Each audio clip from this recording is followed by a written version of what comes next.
কাউকে মানসিক কষ্ট দিচ্ছেন, খুব যত্ন করে দিন যাতে কেউ টের না পায়। তবে নিজেকেও একটু তৈরি করে রাখবেন ভবিষ্যতের জন্য। যে কষ্টগুলো কাউকে দিচ্ছে, দুনিয়াতে তার পুরোটা না হলেও মিনিমাম 1/3 ভোগ তো করেই যেতে হবে।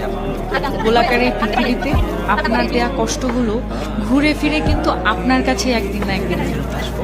আপনি নিজেই আত্ম অনুশোচনায় ভুগতে ভুগতে একটা সময় শেষ করে দেবেন, যা হয়তো আপনার সো কল্ড ইগোর জন্য ওই মানুষটার কাছে ক্ষমাও চাইতে পারে।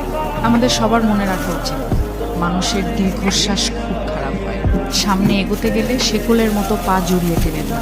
ভালো থাকে আমাদের চারপাশে ভালোবাসার মানুষ, ঘৃণার মানুষ, কাছের মানুষ, দূরের মানুষ, সবাই ভালো থাকে।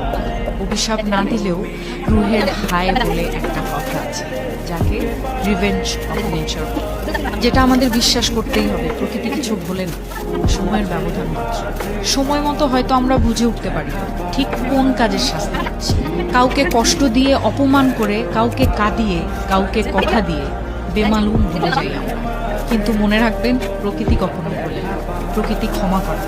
প্রত্যেকটা মানুষ তার খারাপ কাজের শাস্তি কিছুটা হলেও এই দুনিয়াতে ভোগ করে, কদিন আগে কিংবা কদিন পরে, কিন্তু সে শাস্তি পাবে।